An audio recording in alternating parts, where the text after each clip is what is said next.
दोस्तों, दुनिया भर में कोविड-19 तेजी से फैल चुका है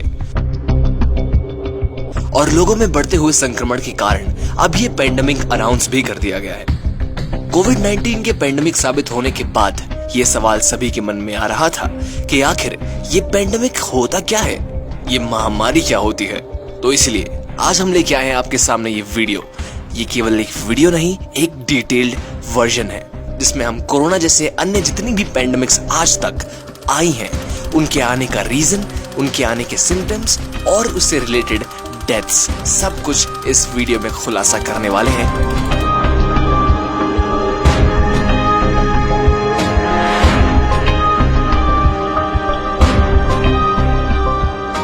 तो आपसे दरख्वास्त रहेगी कि फटाफट से सब्सक्राइब कर लीजिए इस चैनल को, क्योंकि इसी तरह ही कई और भी वीडियोस आपको चौंका देने वाली हैं जो आना अभी बाकी है। दोस्तों, कोविड-19 दुनिया में पेंडेमिक नहीं है। इससे पहले भी बहुत से पेंडेमिक दुनिया में आए थे, फैल चुके थे और हजारों करोड़ों की तादाद में मौतें भी हुई थी।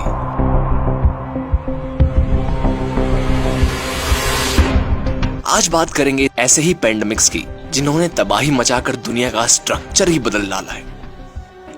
पहला, प्लेग ऑफ जस्टिनियन। इस पेंडेमिक के बारे में यह कहा जाता है कि जब ये अपने पीक पर थी तब कोई भी मरने के लिए नहीं बचा था। इतने ज्यादा बुरे हालात हो गए थे कि प्लेग नाम की इस बीमारी को फैलते ही हजारों लाखों लाशें बिछ चुकी थी। प्लेग नाम की ये बीमारी फैलती है यर्सीनिया पेस्टिस नाम के एक वायरस से, और ये बीमारी एक बार नहीं, दो बार नहीं, कई बार दुनिया में हाहाकार मचा चुकी थी। सबसे पहली प्लेग पेंडेमिक यानी प्लेग ऑफ जस्टिनियन साल 581 ईस्वी में कॉन्स्टेंटिनोपल में शुरू हुआ था। इससे पहले भी प्लेग के कारण काफी लोगों की मौत हुई थी, लेकिन उनका आंकड़ा इतना बड़ा नहीं था कि उसे पेंडेमिक मान सके। कॉन्स्टेंटिनोपल शहर उस बाइजेंटाइन एम्पायर की राजधानी हुआ करती थी, जिसे काफी क्रूर शासक माना जाता था। ये बीमारी इस शहर में पहुंचने के बाद मेडिटेरियन सी के रास्ते पहुंची इजिप्ट। इंसानों में फैलने से पहले काले चूहों में फैलना शुरू हुई और काले चूहे शहर में फैल गया। माना यह भी जाता है कि शहर के गोदामों में रहने वाले ये काले चूहे राशन को खा जाते थे। खाने के बाद से ये राशन जूठा हो जाता था और उन्हीं जूठे राशनों को इंसानों के खाने के बाद से इंसानों में ये बीमारी बहुत ज्यादा तादाद में पहुंच गई। हालांकि इसका हाहाकार यहीं नहीं रुका। इजिप्ट के बाद बीमारी पहुंची यूरोप, एशिया, नॉर्थ अमेरिका और अरब देशों में, और उसके बाद लगभग 4 से 5 करोड़ के बीच लोग इस बीमारी के चपेट में आ गए। उस समय पूरी दुनिया में बस 10 करोड़ ही लोग थे और आधी जनसंख्या यानी कि 5 करोड़ लोग ही समाप्त हो गए। लोगों के पास बीमारी से लड़ने के लिए बस एक ही तरीका था, और वो तरीका था बीमारी से दूर भागना और एक दूसरे से दूरी बना के रखना, और जिनको बीमारी है उन्हें मरने के लिए छोड़ देना। अब जरा रिलेट करिए, आज कोविड-19 जो फैला है, इतनी ज्यादा टेक्नोलॉजी और मॉडर्न साइंस की दुनिया में आज भी हमारे पास केवल इसका रामबाण इलाज यही है कि 2 गज की दूरी बनाइए और खुद को सुरक्षित रखिए। और हजारों लाखों टाइम पहले यानी कि 541 में भी यही तरीका था। कैसा विरोधाभास है ये। खैर, आगे बढ़ते हैं। दूसरी पेंडेमिक, ब्लैक डेथ। आजकल मैं, आप, पूरी दुनिया क्वारंटीन में है, लेकिन इस क्वारंटीन का इन्वेंशन हुआ था ब्लैक डेथ पेंडेमिक के दौरान। प्लेग ऑफ जस्टिनियन के बाद हुई दूसरी पेंडेमिक साल 521 ईस्वी में फैली पेंडेमिक के बाद लोगों को ये लगने लगा था कि उन्होंने प्लेग से छुटकारा पा लिया है। लेकिन प्लेग ने जब 800 साल बाद फिर से वापसी की तो किसी को अंदाजा भी नहीं था कि कितनी भयानक बर्बादी होने वाली है। प्लेग की दूसरी पेंडेमिक शुरू हुई 1347 में यूरोप से, और 4 साल में ही प्लेग ने यूरोप की 35% जनसंख्या को खत्म कर दिया था। प्लेग से लगभग 20 मिलियन यानी कि 2 करोड़ लोग मर गए थे। प्लेग भले ही दुनिया से 800 साल बाद वापस आए हो, लेकिन लोग उस वक्त तक भी साइंटिफिकली इतने सक्षम नहीं थे कि वो प्लेग नाम की इस बीमारी का वैक्सीन निकाल पाए। लेकिन जब पेंडेमिक के स्टेट्स को ध्यान से देखा गया, ये समझ में आया कि ये बीमारी सोशल तरीके से बढ़ती है, यानी कि ये बीमारी ट्रांसमिट होने वाली बीमारी है। इससे बचाव के लिए उस समय के इंटेलेक्चुअल्स ने ये आइडिया दिया था कि लोगों को क्वारंटीन कर दिया जाए, सोशल डिस्टेंसिंग का पालन किया जाए। जो नाविक किसी दूसरे देश में आते हैं उनको वहीं पर पहले आइसोलेशन करके रखा जाए, उसके बाद से उनको छोड़ दिया जाए। स्टैट्स बहुत ज्यादा एक्यूरेट तो नहीं थे, लेकिन हिस्टोरियंस के अनुसार यूरोप के 20 मिलियन और यूरेशिया, एशिया और नॉर्थ अफ्रीका के देशों की डेथ्स को मिलाकर लगभग 8 से 10 करोड़ के बीच लोग मर गए थे। तीसरा, the great plague of London. जब किसी भी चीज या फिर किसी भी बीमारी के आगे ग्रेट लगाना पड़ता है, तब आप समझ सकते हैं कि वो कितनी भयानक हो सकती है। लंदन का ये प्लेग दुनिया की आखिरी प्लेग पेंडेमिक थी। पिछली पेंडेमिक के लगभग 300 साल बाद लोग आइसोलेशन, क्वारंटीन और बेहतर इम्यूनिटी के साथ खुद को अपग्रेड कर चुके थे। 5 जनरेशंस बीत चुकी थी और किसी ने भी अपने सपने में भी नहीं सोचा था कि प्लेग फिर वापस आएगा, जो कि ऐसा ही हुआ। हालांकि गवर्नमेंट ने इसकी तैयारियां तो कर रखी थी। 15वीं शताब्दी की शुरुआत में बीमार लोगों को जबरन आइसोलेशन को लेकर नियम बना दिया गया था। ऐसा माना गया था कि कुत्ते और बिल्लियों में भी ये संक्रमण फैलता है और वही एक ऐसे स्रोत हैं जिनके जरिए ये संक्रमण फैल रहा है। इतना ही नहीं, ऐसा मानने के बाद कुत्ते बिल्लियों की हत्याएं भी की गई, और वो भी कई करोड़ के तादाद में, जो कि करना एकदम बेकार रहा। 1665 में एक बार फिर से आया प्लेग सबसे खतरनाक और जानलेवा प्लेग साबित हुआ। इस प्लेग ने 7 महीने में ही लगभग 1 लाख लंदन वासियों की जान ले ली थी।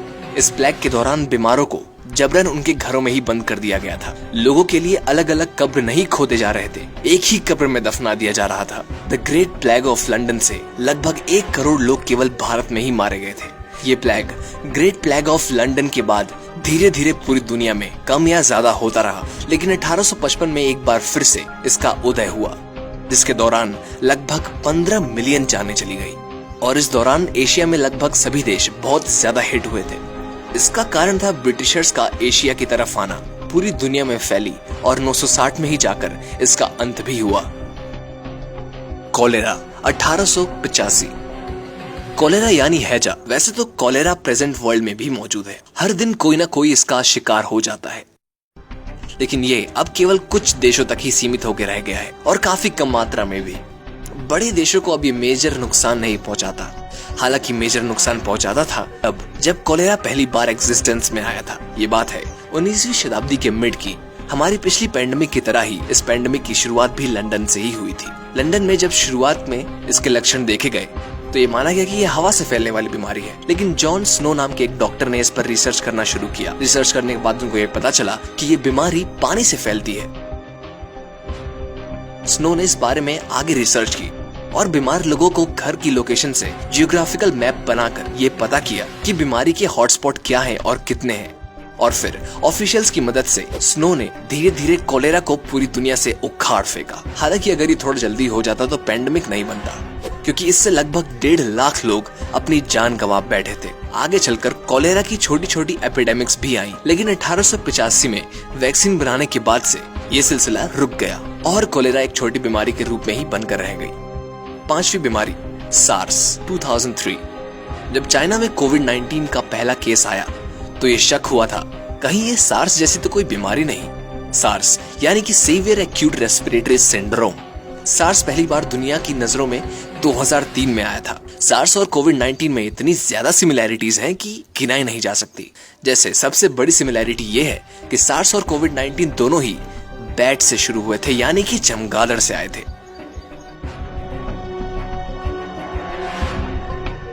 सार्स बैट से शुरू होकर बिल्लियों के जरिए इंसानों तक पहुंचा। सार्स को एक पेंडेमिक बनाने में चाइना के एनिमल मार्केट का एक बड़ा हाथ था। ऐसा माना जाता था कि सार्स की शुरुआत एनिमल मार्केट से ही हुई थी, जैसे कोविड-19 की हुई है। चाइना से शुरू हुई सार्स बहुत ही जल्दी पूरी दुनिया में 26 देशों में फैल गया और इसके कारण लगभग 800 लोगों की जानें चली गईं और इससे लगभग 8096 लोग अफेक्ट हुए थे। सार्स के सिम्टोम भी कोविड-19 जैसे ही थे, जैसे सूखी खांसी, सांस लेने में परेशानी, जुकाम, सरदर्द, बुखार। इतना ही नहीं दोस्तों, सार्स को रोका भी उसी तरह से गया जिस तरह से आजकल कोविड-19 को रोका जा रहा है, क्वारंटीन के जरिए। हालांकि ये सवाल आज भी बना हुआ है कि जब 2003 में ही चाइना ने सार्स जैसी पेंडेमिक को देख लिया था तो उसके इलीगल एनिमल स्लेटर हाउसेस बंद क्यों नहीं करवाए गए। हालांकि इसके पीछे एक बड़ा रीजन ये हो सकता है कि चाइना की काफी ज्यादा आर्थिक क्षमता जानवरों के मीट के सप्लाई से ही पूरी होती है। खैर, अगर चाइना इसे बंद करवा देता तो आज दुनिया को कोविड-19 जैसी जायंट पैंडेमिक का सामना बिल्कुल नहीं करना पड़ता। हालांकि चाइना ने इस बीमारी से कुछ सीखा हो या ना सीखा हो, लेकिन दुनिया भर के हेल्थ एक्सपर्ट्स ने इस बीमारी से बहुत सीखा और जीका, इबोला और H1N1 जैसी बीमारियों को कंट्रोल भी किया। 6th, new world small pox. Small pox एक ऐसी बीमारी है जो आज भी हमारे आसपास मौजूद है। इस बीमारी के दौरान मरीज के शरीर पर ठीक होने के बावजूद भी दाग बने रहते हैं। आज के समय में स्मॉल पॉक्स से 10 में से 3 पेशेंट मर जाते हैं, यानी कि लगभग 30%। लेकिन जब स्मॉल पॉक्स एग्जिस्टेंस में था तो ये प्रतिशत 80 था। स्मॉल पॉक्स के फैलने का कारण था वेरियोला वायरस। ये वायरस जब अमेरिका में पहुंचा था तब इसने वहां तबाही मचा दी थी, क्योंकि वहां के लोगों में इस वायरस से लड़ने के लिए इम्यूनिटी नहीं हुआ करती थी। 7वां, द स्पेनिश फ्लू। सार्स की तरह द स्पेनिश फ्लू भी कोविड-19 से बहुत ज्यादा सिमिलर है। 1918 में शुरू हुआ इस फ्लू को 1918 फ्लू भी कहा जाता है। दोस्तों, इस फ्लू का नाम स्पेनिश फ्लू इसलिए नहीं क्योंकि यह स्पेन में शुरू हुआ था, बल्कि इसलिए क्योंकि स्पेन एकमात्र ही देश था जिसे इसके बारे में पता चला सबसे पहले। यह काफी कॉम्प्लेक्स है, शुरू से शुरू करते हैं। जब यह फ्लू शुरू हुआ तब वर्ल्ड वॉर फर्स्ट चल रही थी। उस वक्त सारे यूरोपियन विश्व युद्ध में लगे हुए थे, लेकिन कुछ को छोड़कर, और उन कुछ में से स्पेन भी था। स्पेन भी उन्हीं कुछ देशों में से एक था। जब 1918 में फ्लू शुरू हुआ तो स्पेन न्यूट्रल मोड पर था और वॉर में इन्वॉल्व सारी कंट्रीज की मीडिया ब्लैकआउट पर चल रही थी। इसीलिए स्पेन ने अपने न्यूज रिपोर्ट में सबसे पहले ये जारी कर दिया। अब जिन लोगों के पास भी ये खबर पहुंचती वो स्पेन की मीडिया की तरफ से पहुंचती, तो लोगों को लगा कि इस फ्लू का बेस और एपी सेंटर केवल स्पेन है, और उसके बाद इस फ्लू को नाम पड़ गया स्पेनिश फ्लू। पूरी दुनिया जहाँ इस फ्लू को स्पेनिश फ्लू समझ रही थी, वहीं स्पेन को लग रहा था कि ये फ्लू फ्रांस से आया है। हालांकि आज तक ये पता नहीं चला कि इस फ्लू का रियल सोर्स क्या था, लेकिन सबसे पहला केस यूएस मिलिट्री की तरफ से आया मार्च 11, 1918 को। इस फ्लू के पेंडेमिक से दुनिया भर में मरने वालों की संख्या 5 करोड़ से भी ज्यादा थी। इस फ्लू से दुनिया भर में लगभग 50 करोड़ लोग अफेक्ट हुए थे। 1918 में शुरू हुआ ये फ्लू 1920 में खत्म हुआ, और इस दौरान उसने काफी ज्यादा तबाही मचाई, और इसका अंदाजा हम और आप इस समय बिल्कुल नहीं लगा सकते। 8वां, एशियन फ्लू। H1N1 नाम के वायरस ने 1918 में दुनिया भर में तबाही मचा दी थी, जिसके बारे में हमने अभी पिछले पॉइंट में जिक्र किया था। अब बात करते हैं एशियन फ्लू पेंडेमिक की। एशियन फ्लू के बारे में सबसे पहले जानने वाले थे मॉरिस हिलेमैन, जो कि आगे चलकर गॉडफादर ऑफ वैक्सीन भी कहलाए। उन्होंने ही न्यूयॉर्क टाइम्स में हांगकांग के बारे में एक आर्टिकल पढ़ा कि वहां पर एक बच्चे के अंदर अजीब सिम्टम्स देखे गए हैं, H1N1 जैसे। मॉरिस ने तुरंत यूएस ऑफिशियल से कहा कि वो वायरस यहाँ मंगाया जाए ताकि वैक्सीन तैयार की जा सके। हालांकि मॉरिस ने बहुत देर कर दी और लगभग 70,000 लोग केवल यूएस में ही एशियन फ्लू के कारण मारे जा चुके थे और 10 लाख से भी ज्यादा अफेक्ट हो चुके थे। ये तो थी कोविड-19 से पहले की सारी पेंडेमिक्स का लेखा जोखा। तो इससे हमें पता लगता है कि ये कोई पहली पेंडेमिक नहीं है जिससे कि हमें डर कर मायूस हो जाना चाहिए और एकदम डिप्रेशन में आना चाहिए।